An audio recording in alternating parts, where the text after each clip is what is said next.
So today we will be talking about hemoglobinopathy. Now, what is hemoglobinopathy? Does anybody know? Does anybody know what is hemoglobinopathy? Are they Yes, conditions that arise as a result of problems with the hemoglobin? hemoglobin. Okay, that is good. So hemoglobin, that is something problem is hemoglobin. So actually hemoglobinopathies. If we talk about hemoglobinopathies, so hemoglobinopathies are the condition where actually rather than problem in heme, we have already done the problem that is there in heme. The problem, if problem happens in synthesis of heme, the condition is called what? What is the condition when there is problem in heme synthesis? When there is problem in heme synthesis, what is that problem? The porphyrias. Yes, porphyrias. And then globin. There is second part is globin. So yeah, in previous class we did heme synthesis disorder. Today we will talk about globin synthesis disorder. If there are two types of defect that can happen with globin. One defect is that mutation happens, and that will cause replacement of amino acid. This type of mutation is called missense mutation. Missense mutation. If missense mutation happens, such mutation will result in globin will be produced, globin hemoglobin will be synthesized, but that globin will not be that effective for its function. So this missense mutation will lead to hemoglobinopathy. Hemoglobinopathy.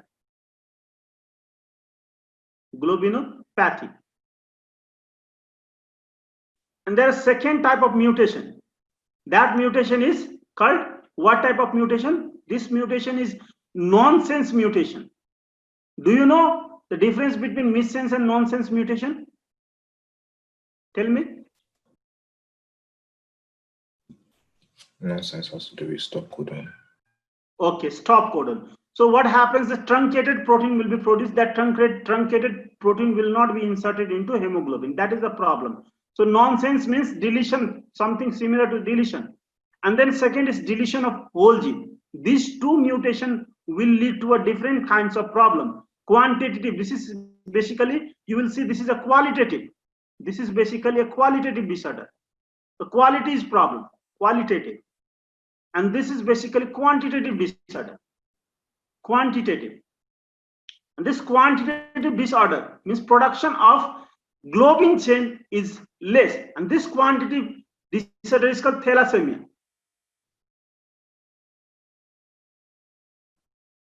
Did you understand the basic difference between thalassemia and hemoglobinopathy? Yes, sir. This hemoglobinopathy, we will talk about only one hemoglobinopathy in this lecture. And that hemoglobinopathy is sickle cell anemia.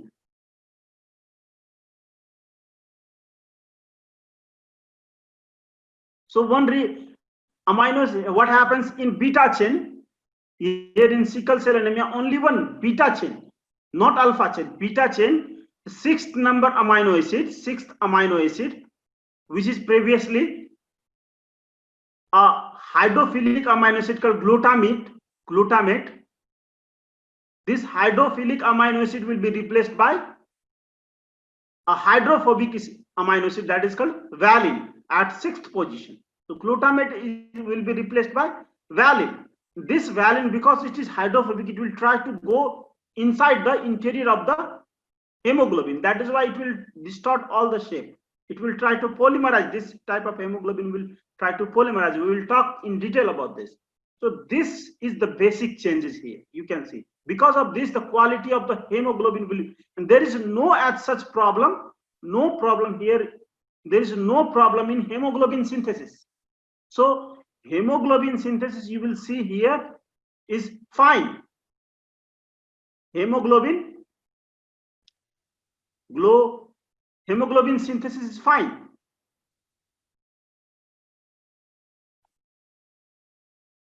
No problem. Okay, there is no problem in hemoglobin synthesis.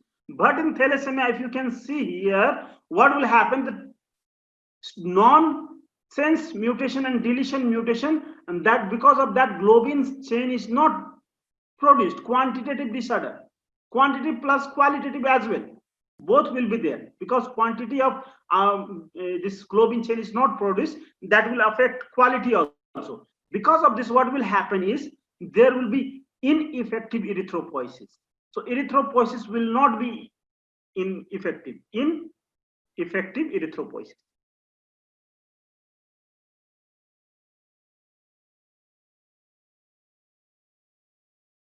So did you understand? Memorize this terminology. What is this terminology called? Ineffective erythropoiesis. Here is erythropoiesis is not ineffective. In sickle cell anemia, you will see effective erythropoiesis. Erythropoiesis is effective.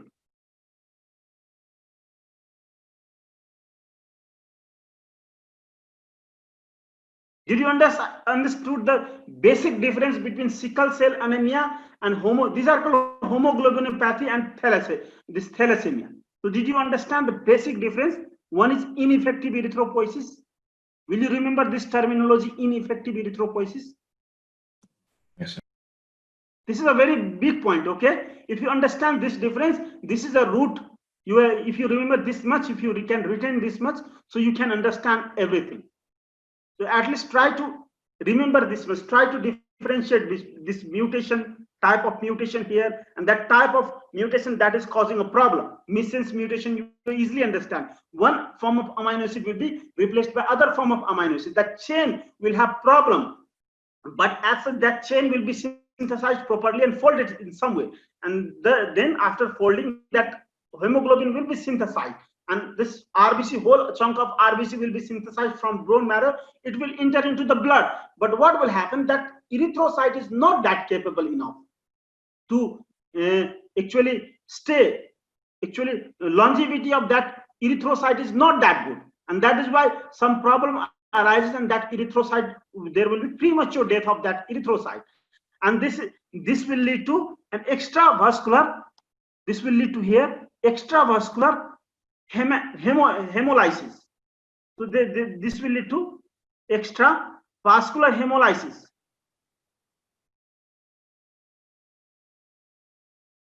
But here hemolysis actually also happens here also, but from the beginning the cell is not that effective, very poor cell, low number of cells, small cells will be synthesized, and that is why here also you will see hemolysis.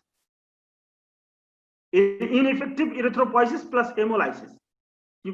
So these are the two very big differences. One very big difference is ineffective erythropoiesis and effective erythropoiesis. Now I will tell you one more differences in sickle cell anemia. Sickle cell. So there is a sickle cell and there is thalassemia. So one very big difference in sickle cell anemia you will see is vasoocclusion. That you don't see here. Okay, vasoocclusion because of clumping of erythrocyte together.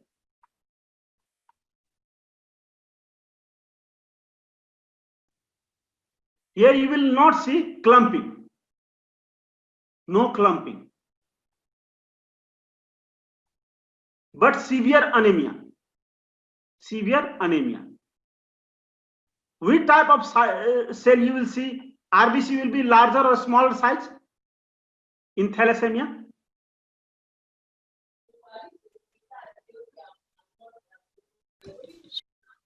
In thalassemia? Tell me in the beginning only. I told you there is heme. Either there is defect in heme synthesis or there is defect in globin synthesis. The net result will be microcytic. Microcytosis. There will be microcytosis. Severe anemia and microcytosis are the very peculiar feature to this thalassemia. You will see microcytosis, you will not see, but clumping of erythrocyte you will see. So understand these differences. We will require vasoocclusion will be there here, and in both cases here you will see iron overload. So iron will be very high in the body. Iron overload. will be. Why iron overload happens? Because iron is such a mineral, so only absorption happens. Only absorption happens. For iron, only absorption is there, but no excretion. So it is called dead end metabolism. Did you understand the peculiarity of iron metabolism? Only absorption, no excretion. Will you remember this?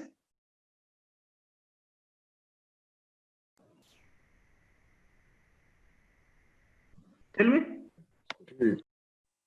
Okay, only absorption happens, no excretion. So these are the differences. With these differences, let's start. We will be a bit quick. If you understand this much, we can be a quick. So let's start today's topic. So as I told you, so these are hemoglobin, normal hemoglobin, you already know. We have 4 alpha gene, 2 on maternal and 2 on paternal. So deficiency of 1 alpha gene is equal to 25% deficiency. And then we have this cluster of beta gene. So beta cluster has gamma delta. Gamma is expressed during fetal period. But in adult, if you see, if in adult, about this 48% will accompany, 96% will be this beta, and then gamma and delta, 3% about 3% delta and about 1% gamma. I have already explained this in previous. So remember, only one beta chain in maternal and 1 beta chain in paternal. So there are 2 beta chain in our body and 4 alpha chain. And hemoglobin is made up of alpha and beta. So this alpha and beta will make hemoglobin. Now you can say this is the hemoglobin, 2 alpha, 2 beta. Here fetal hemoglobin is 2 alpha, 2 gamma. And then HbA2 is 2 alpha and 2 delta. So hemoglobinopathy is, as I have told you, hemoglobinopathy, you already know, hemoglobinopathy is qualitative disorder. Sickle cell anemia is qualitative. There is no defect in quantity. Here you will see quantitative. If quantitative plus along with quantitative, there is quality defect as well. So quantity is the more important than along with quantity, quality. That is thalassemia. What is the name? Why thalassemia name derived? Thalas is C. Anemia is blood. So blood of the people that is around Mediterranean Sea. This thalassemia is seen in the patient of people around Mediterranean Sea. That is why this is called thalassemia. And this thalassemia and this sickle cell anemia, they provide actually a kind of protection from malaria. A good effect is that they will try to provide a kind of protection from malaria. That is why this is the significance of positive aspect of sickle cell anemia as well as thalassemia. Now you can see this is Mediterranean Sea, and you can see the people around the Mediterranean Sea has got this type of problem. So now here is this shaded area. You can see shaded area is this area, greenish area. This is the area you will see Asia and part of Africa and Europe here, and then Central Asia. You will find thalassemia in Central Asia, and then this southern part of Asia. Okay, Central Asia, a part of southern part of Europe and northern part of Africa. You will see in this region you will find thalassemia, so that you can remember. Now sickle cell anemia is distributed more in Africa. So you can see Africa is involved more, and some India and this central part of central what do we say, Asia also, this around this Gulf countries. Now you can see this is alpha thalassemia around Mediterranean region. As you can see, this alpha thalassemia is around this Mediterranean region, and this beta thalassemia is in Europe, and that is southern part of Europe, Italy and Greece. Remember, beta, eta. So Italy, beta is in Italy, alpha in Mediterranean. So remember that Mediterranean, both have Mediterranean, but beta is more in Italy and Greece, you can see. So remember this distribution, because question will have that distribution. What is the positive effect, especially of sickle cell? It protects from malaria. That is the positive effect. Now let's talk first about the sickle cell anemia. Sickle cell anemia, as I have told you, sickle cell anemia is a gene. It's actually nonsense missense mutation. It is a missense mutation. Which type of missense mutation? There are two types of missense mutation. You know it. One is conservative. Conservative means amino acid is replaced, but similar type of amino acid replaced. For example, when glutamate is replaced by some other hydrophilic amino acid, for example lysine, then that change will be a very similar type of change, that will not influence that much the property of hemoglobin. This is called conservative missense mutation, but this is a non-conservative. A hydrophilic amino acid is replaced by hydrophobic amino acid. This is non-conservative type of missense mutation. So this is a non-conservative type of missense mutation. You can see at 6th position of beta chain, glutamic acid is replaced by hydrophobic. This is hydrophilic and this is hydrophobic amino acid, valine. So glutamate goes and valine visit at 6th position of beta chain. You can remember that way as mnemonics. Glutamate goes and valine visit. Now valine residue, because it is hydrophobic, and that is why because it is hydrophobic in beta chain, here in beta chain. So what will happen? This valine will make a hydrophobic patch here. So this valine is hydrophobic patch, and that is why what will happen? The next hemoglobin will come and can bind with this, and this hemoglobin will polymerize. Because of this valine, hemoglobin will polymerize inside RBC, especially in which condition? Especially in deoxygenated condition, especially in vein, the places where oxygen is less, that there this hemoglobin will try to what? Polymerize. So you can see this valine is hydrophobic interaction and precipitate hemoglobin. This valine from hydrophobic interaction, and this will ultimately change this hemoglobin into sickle cell, and that is why this sickle cell is very fragile, and this will cause extravascular hemolysis. Sickle cell will die and it will cause extravascular hemolysis.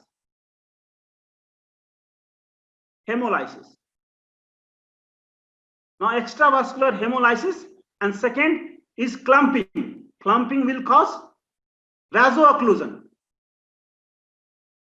So whatever problem you will see in sickle cell anemia is because of these two causes only. One is because of vasoocclusion, second is because of extravascular hemolysis. If you remember these two terminology, vasoocclusion because of clumping, vasoocclusion, extravascular hemolysis, you will remember sickle cell anemia, everything about sickle cell anemia. And just one thing you need to memorize is mutation also.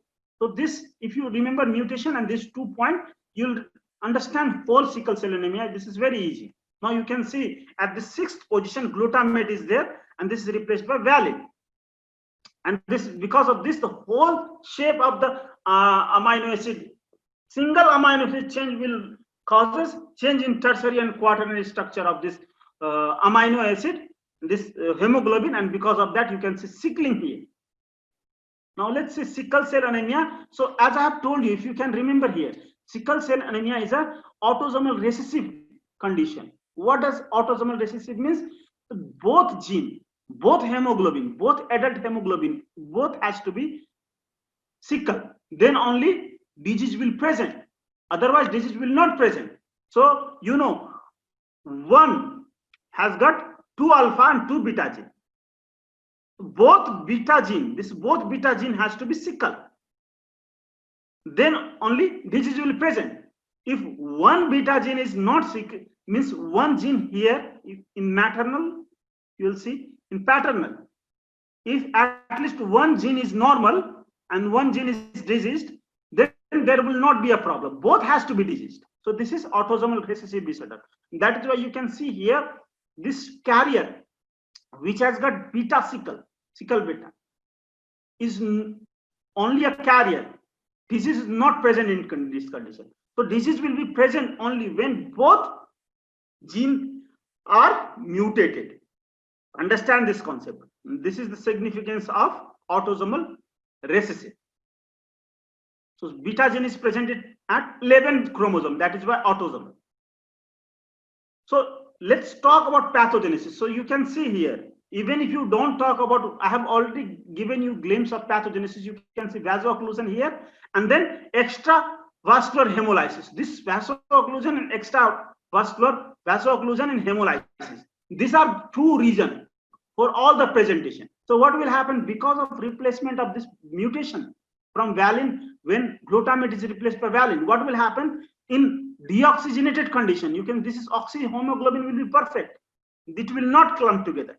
But as soon as this will give oxygen to the tissue at the tissue site or in vein, this RBC has a property of this hemoglobin inside RBC has a property of polymerization. So this is inside RBC. Okay, this is inside RBC. So it will polymerize, and because of polymerization, this hemoglobin, a normal kind of hemoglobin, will, when it is deoxygenated, the hemoglobin will polymerize. It will convert into this sickle cell, and this sickle cell will clump in the capillaries. Here, capillaries. And because of clumping, what does it do? It will cause vasoocclusion. This is very important. And if you see, if vessel is blocked, what will happen? Their blood supply to organs will be blocked. And you know that if organs are blocked, blood supply is blocked, there will be infarction of the tissues. The tissue will not get sufficient oxygen. Tissue will die. And that is what happens here. You can see vasoocclusion. Other phenomenon is hemolysis. Hemolysis. Because of hemolysis, what will happen? Hemoglobin will be released, and this hemoglobin, what it does is hemoglobin will bind to nitric oxide. And you know nitric oxide is vasodilator, and then it will bind to. It will actually this RBC also have an enzyme called arginase. So because of breakdown of this RBC, arginase will be released in blood. Because of this arginase, more arginine will be produced and nitric oxide will be produced. And this nitric oxide again will be bound by hemoglobin. You know that hemoglobin can bind a gaseous substance, oxygen, and it can also bind nitric oxide. Because if you replace this nitrogen with oxygen, it becomes similar to oxygen. So it can bind nitric oxide. So it will eliminate nitric oxide, plus it will also consume this arginine, and that this arginine can be utilized by this endothelium for production of this hormone, and this is very important for vasodilatation. And because it consumes, hemolysis of RBC also consume this vasodilating substance, so it will again add more to vasoocclusion. Okay, because of nitric oxide eating behavior of hemoglobin, and then arginase that is released from this RBC will add to this vasoocclusion. So the end result is vasoocclusion and then hemolysis. Because of hemolysis, you will see jaundice.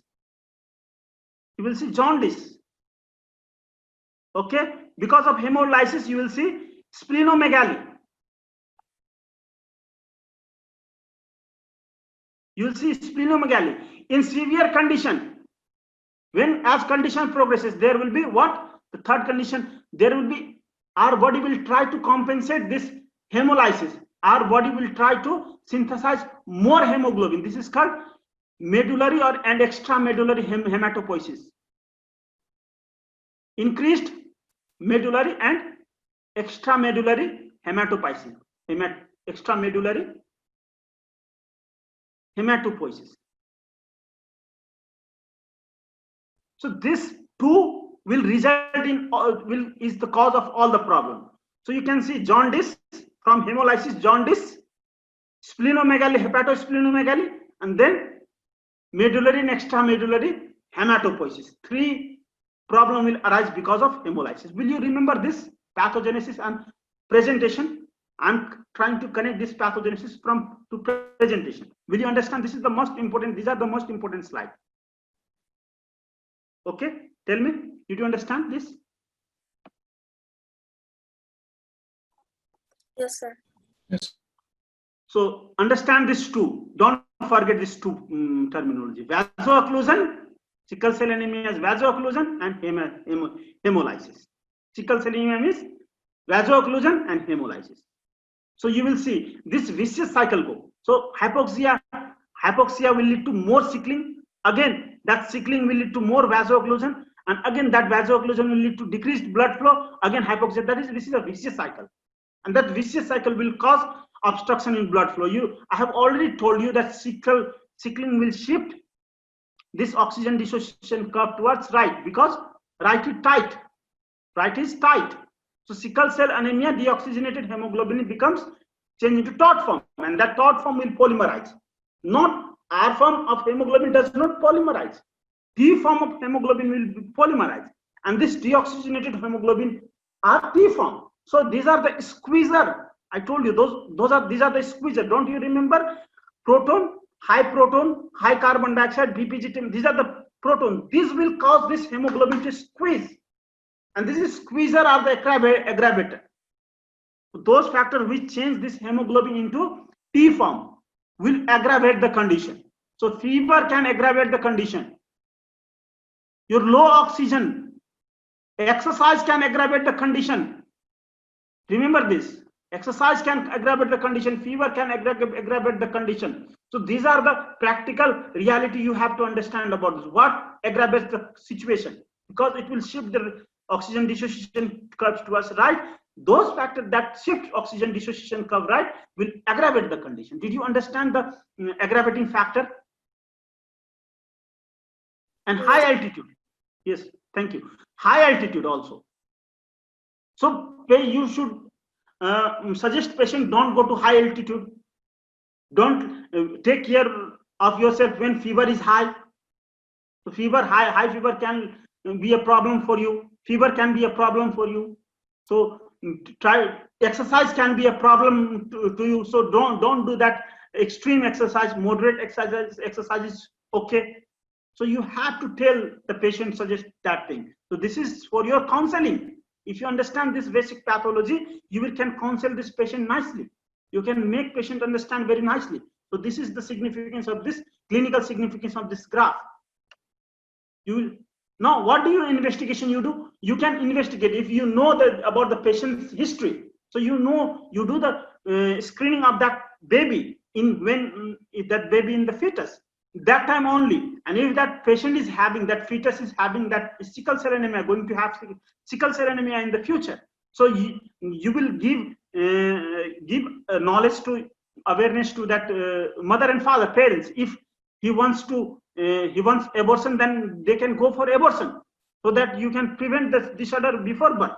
So you can do in prenatal phase. So DNA analysis will do that. PCR will do that. And chorionic villus sampling will get sample from amniocentesis and chorionic villi. So these two types of sampling is used to diagnose the condition in prenatal condition. Postnatal diagnosis, after child is born, then you will do what? It is an anemia. You will find anemia in such patients. So you will assess for anemia. So what is anemia? You will see less RBC, less hemoglobin in anemia, and but MCV, mean corpuscular volume, is same. That means size of hemoglobin. As I told you, there is no problem in erythropoiesis. That is why size of hemoglobin is, this RBC is normal.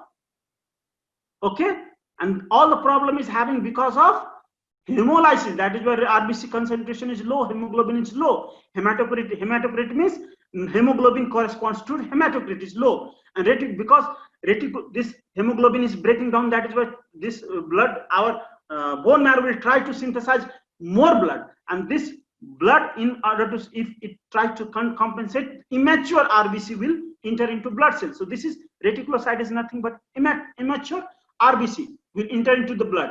So you have already studied about reticulocyte. I hope that.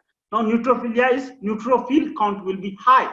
So these are the features you will see in hemolytic, in such in sickle cell anemia. So study this sickle cell anemia very nicely. You will actually require throughout your life. So these are the test that is very peculiar to our biochemistry. So different type of, you diagnose this sickle cell anemia through these tests. So let's see what are these tests. So now ESRI is very low, very, very low, because Rolex formation cannot happen in such condition. That is why erythrocytic sedimentation is extremely low, inappropriately low. So we will talk about these three. You can see this test.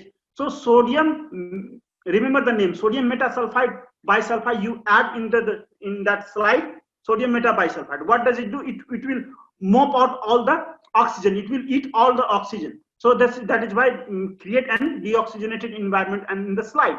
And because of this creation of this deoxygenated environment, the hemoglobin, this RBC will change into sickle cell. And you can see that RBC under the microscope by addition of this sodium metasulfide. This is called sickle cell screen. So you can do this test, very important test for sickle cell anemia. Second test is very famous test that belong to biochemistry department. So this is hemoglobin electrophoresis. So hemoglobin electrophoresis, I have already told you in the, so you add hemoglobin around here. These are the different hemoglobin electrophoresis. We are not concerned about this. We'll see this. Now you can see this is a normal here. You can see only one band, you can see prominent band. This is called hemoglobin C is a disease. S is here, you will see at this band, you will see sickle cell. So this is fetal is normal, very less, but adult is, you can see adult, this is normal adult hemoglobin. Here in such condition adult is less. In sickle cell anemia you will see sickle and C. This patient has both together, sickle and C. We are not going to talk, this is also a type of hemoglobin. Here you can see both are sickle. So you can see sickle is very high and this compensatory fetal is also high. So this type of band you will see in sickle cell anemia. Remember, so CSF-A type of band is there in normal. CSF is not seen. These are present in abnormal. Abnormal are, you can see in place of sickle cell, you can see here this and so did you understand this hemoglobin electrophoresis? No, you can do the same thing. In HPLC also, you can separate this protein through HPLC also. And you can see this sickle cell move very fast in HPLC. So you can see high peak at sickle cell. In HPLC means it is a liquid chromatography. I'll see this liquid chromatography. Liquid chromatography. Chromatography is a method to separate protein. Now HP is high performance. High performance. High performance chromatography can be used. So I've told you three tests. One is sickle cell screen, second is electrophoresis, third is hemoglobin. This hemoglobin electrophoresis is very important, both in case of sickle cell anemia and thalassemia. So what is management? You will do management by adding folic acid. So these are the management. You will add antibiotic. If vaso-occlusion happens, there will be gangrene. So you will have to add antibiotic. You will have to give vaccination because these are the bacteria that will cause fever and actually it will mop up the oxygen and because these are the lungs infection.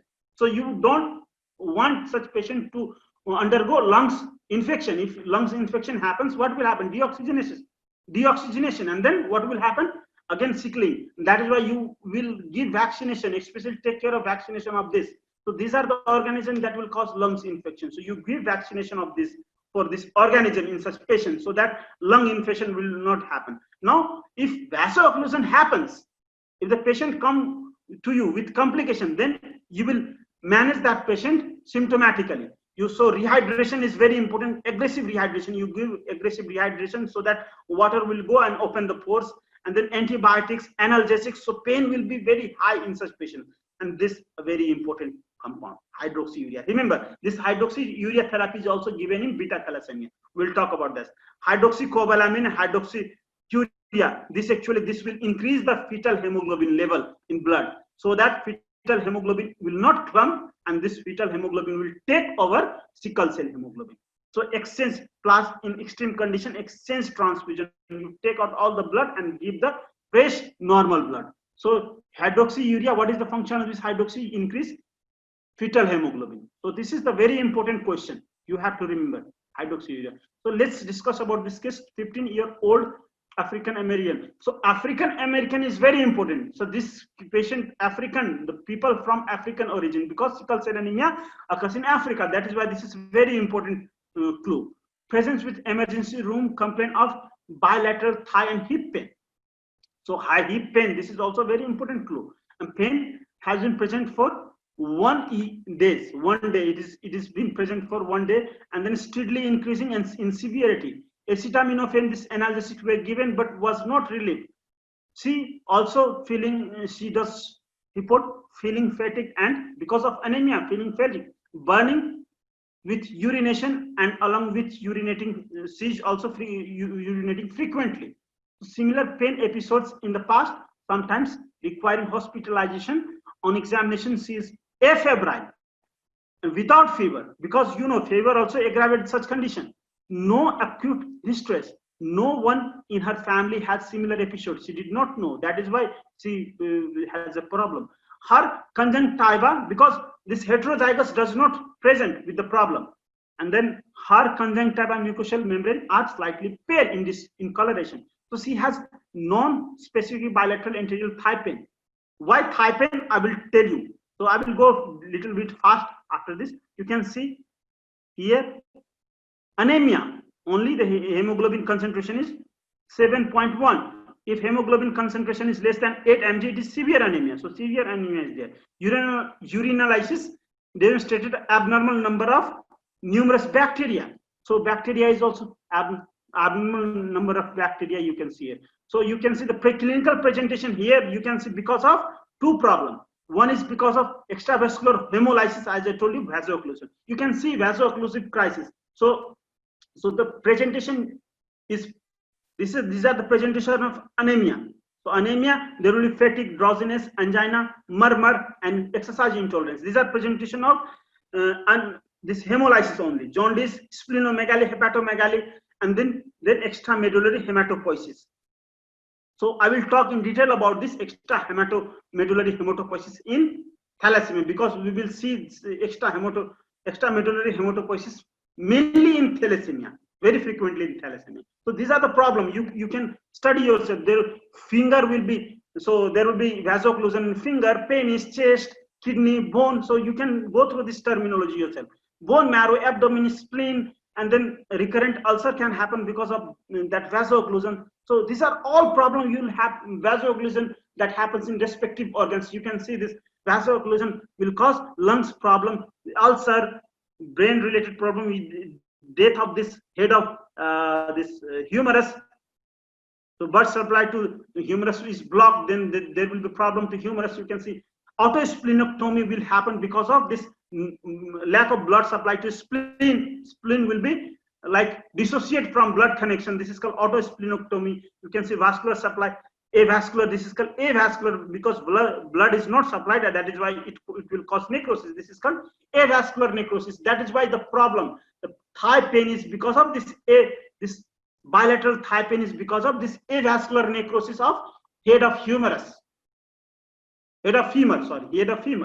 Now this pulmonary hypertension. You can see this is finger. If finger is blood supply to finger is blocked, this is called dactylitis. So you can see this dactylitis in children because children has very thin capillary. That is why the priapism. You can see priapism penis lack the supply of blood. This priapism. So can you solve this problem? So hydroxyurea. So terminology, the question actually last question, the gist of the question is hydroxyurea therapy is given for what? What is the rationale for giving hydroxyurea therapy? Be quick. B. So it is B, increase in level of fetal hemoglobin. That's good. Now, so what is the affinity of fetal hemoglobin for oxygen? Why is the affinity for fetal hemoglobin for oxygen is higher? Fetal hemoglobin has high oxygen because of this. Fetal hemoglobin binds 2,3 BPG with fewer ionic bonds than adult form. So this is the answer. So that is why it has fetal hemoglobin has more affinity. So let's talk about thalassemia. Thalassemia means there is two types of thalassemia: alpha thalassemia, beta thalassemia. You can see thalassemia means diminished or absence of alpha or beta. I have already told you what happens. So in alpha thalassemia is deletion is the main problem. In beta thalassemia, nonsense mutation is the problem. So just remember this beta thalassemia nonsense mutation and alpha thalassemia deletion. This is also very important question. And second reason can be because of splicing. This is very less splicing, but if splicing, the defect in mutation happens in splice region, then the problem will be less severe, milder condition will be there. But general mutation is deletion in alpha and nonsense mutation in beta, remember.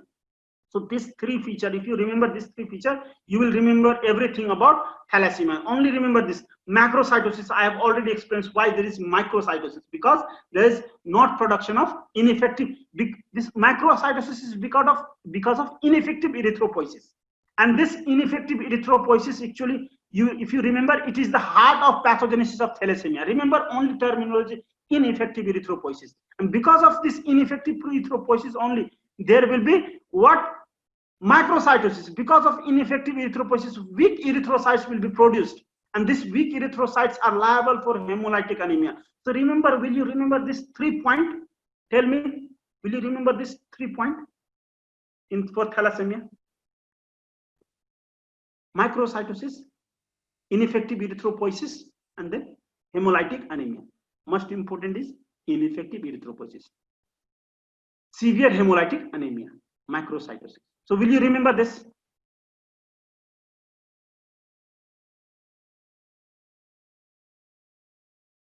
Please tell me. Yes. If you remember, then it will be very easy for me. Now, let's say this. So thalassemia is lack of alpha chain. So if one alpha chain is absent and 3 are present, there will be no problem. This is a silent carrier. There will not be blood picture, as well as symptoms will also not be there. Okay, blood picture will also be normal in such condition. This is completely fairly normal, only silent carrier. If you can see, if there is 50% absent, means 2 alpha chain is absent, there will be blood picture only, but patient will be perfectly normal. If there is 3, no, so this is alpha, so these 2 alpha are very normal. If up to 50% loss of alpha chain is perfectly normal, patient does not require treatment. And then beta, if beta is absent 1, this also is very normal. So these 3 are very normal. Okay, you will see blood picture in these 2 conditions, but otherwise symptomatically these 3 are normal. But when alpha is deleted, 73 alpha chain is deleted, then problem arises.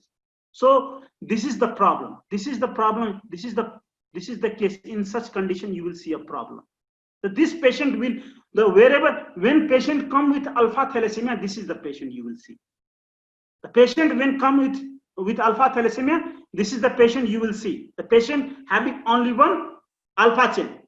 Okay, only 1 viable alpha gene. So this is the patient you will meet in your day-to-day clinical practice. If the patient come with thalassemia, then you will find alpha thalassemia this and this beta thalassemia. Beta thalassemia will have completely lack of both beta chain. And then this type of, if all alpha chain are absent, this will not survive. So you will not find such patients coming to your clinic, because patient will die in utero only, in fetal condition only. So you will have to focus on these 2, this and this. So alpha, this is basically alpha thalassemia. Practically, this is alpha thalassemia, and this is beta thalassemia. Practically, because this type of patient will come to you, this type of patient will come to you. Why beta thalassemia will appear in adult? Because in fetus gamma is expressed. So in fetal period, beta thalassemia will not express. After child is born, then only beta thalassemia will express. But alpha thalassemia, it expressed during fetal period only. That is why if all alpha is absent, baby will die. Did you understand this whole concept? Yes, sir. So this is severity, increasing severity. So you can see, you can take it as 1. So these are perfectly normal. These are, you can place them at same level only. Actually, these 2 at same level. This is perfectly normal, no problem. In these 2 conditions, you will see microcytosis, but not anything else. Mild anemia will be there, but you will not see patient having clinical features. this patient will have these are a struggler basically. They will struggle a lot. They will have to struggle a lot. Their life is hell. Trust me, they will go through a very bad life. So their life quality is very bad. These two conditions, this patient has very bad life, very painful life. I should say, alpha thalassemia and beta, very painful life. You can remember that way. So this will have microcytosis, hemolysis, and then other presentation we will talk about that. So I told you to remember three features. First is ineffective erythropoiesis, first feature, then hemolysis, and then microcytic anemia, microcytosis. So this is the condition. Here you will see if all alpha chain are absent. So what do you expect here? You will expect beta chain, beta 4 here in such condition. Alpha thalassemia, you will expect beta 4. Here, what do you expect? You will expect alpha 4. So this beta 4 is also called, beta 4 is called hemoglobin H. So I think I have already told you, you should be remembering beta 4. Hemoglobin H is beta 4. That is why this is also called hemoglobin H disease. Alpha thalassemia is also called hemoglobin H disease. Remember, alpha thalassemia is also called hemoglobin H disease. And beta thalassemia is alpha 4. It is called beta thalassemia, Cooley's anemia. It is called Cooley's anemia. Other name is Cooley's anemia. Hemoglobin H disease and Cooley's anemia. The two are very important because this will die in fetus, and this fetus will have gamma 4. This is called BART. BART. You can remember this R. You can use R as gamma. This T as 2. In place of 2, there is 4. So BART. Will you remember this? These all things. Whatever I told you.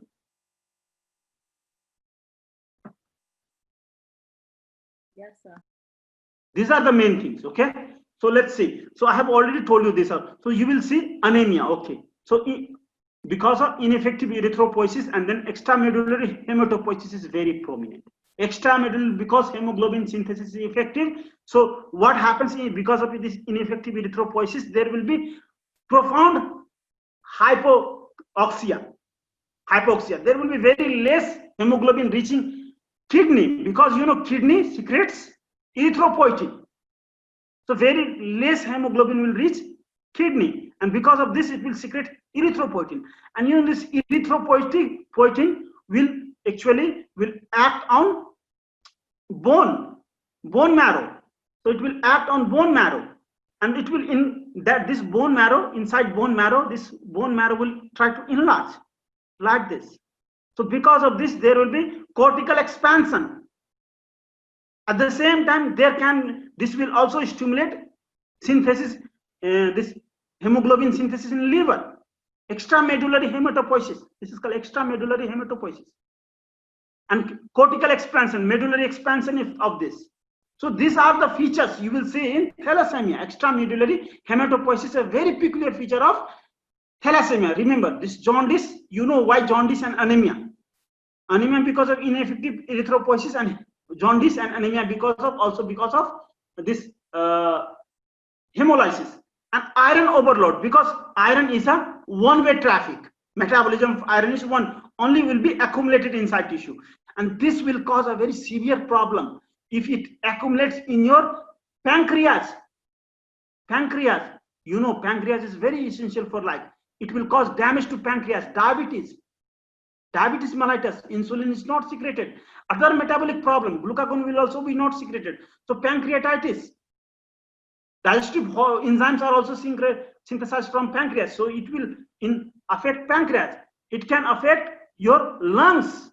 It can affect your liver. It can cause cirrhosis of liver. So this is a very big, dreadful condition. This is a very damaging condition.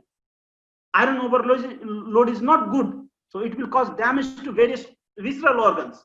Damage to heart, lungs, liver, and this kidney and pancreas. All these organs will be damaged because of iron overload, but not in the beginning period, later in life. So did you all understand this condition, this whole pathogenesis of this thalassemia? Here you can see accumulation of alpha 4 in beta thalassemia, as I told you. Here beta 4, which is not that effective. So beta 4 alpha 4 will cause the problem. So this is why, and there will be basophilic stippling. If you can remember, basophilic stippling, especially in alpha thalassemia.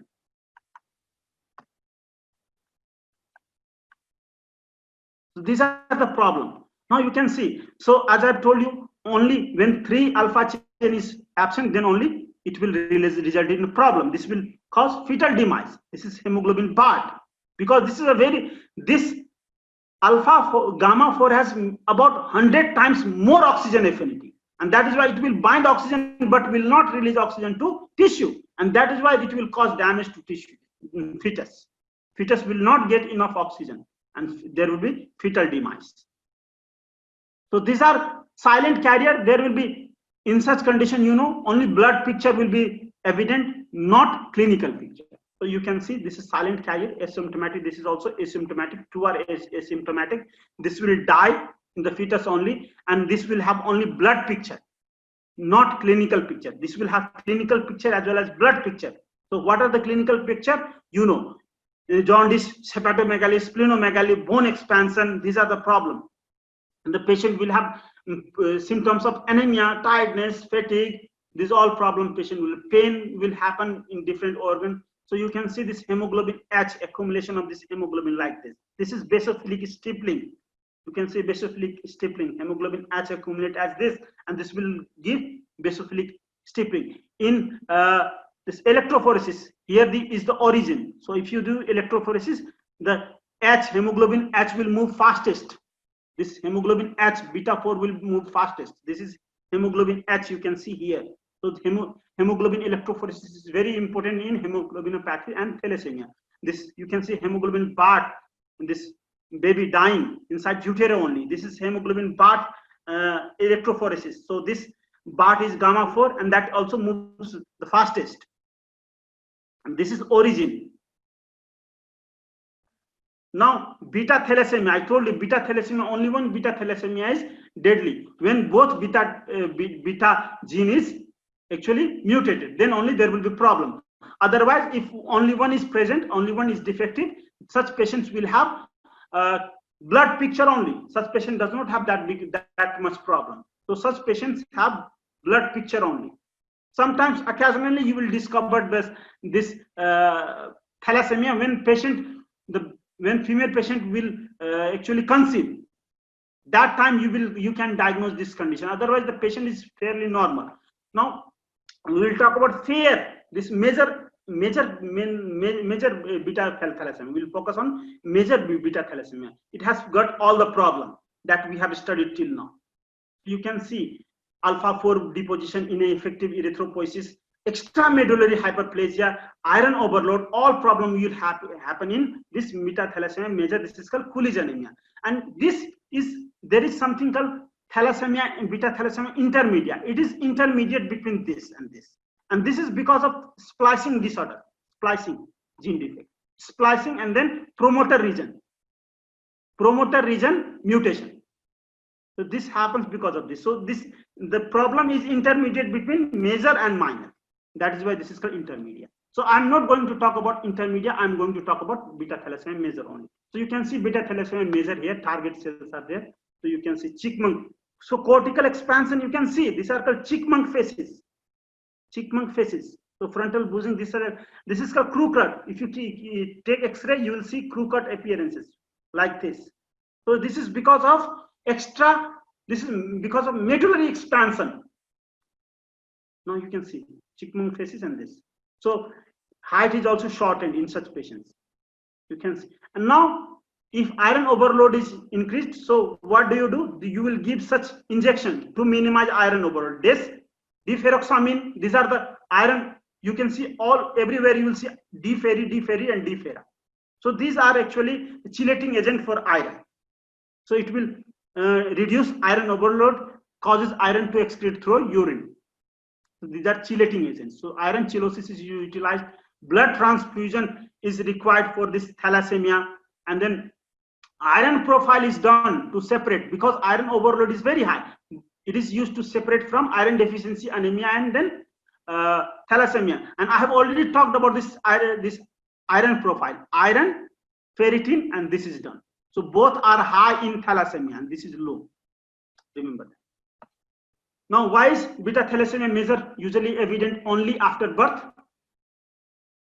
Because switch from gamma gene to beta gene. It's only around the birth. It happens from around the birth. That is why. So you can go to severe beta thalassemia may not become clinically apparent until child, okay, is several months old. The same answer, you will see the same type of answer. You can go through this, okay, explanation I have given. So you can go through this question. Mediterranean female 12-week gestation. Now her first pregnancy, and so can you read yourself this cases? Yes, sir. So thank you.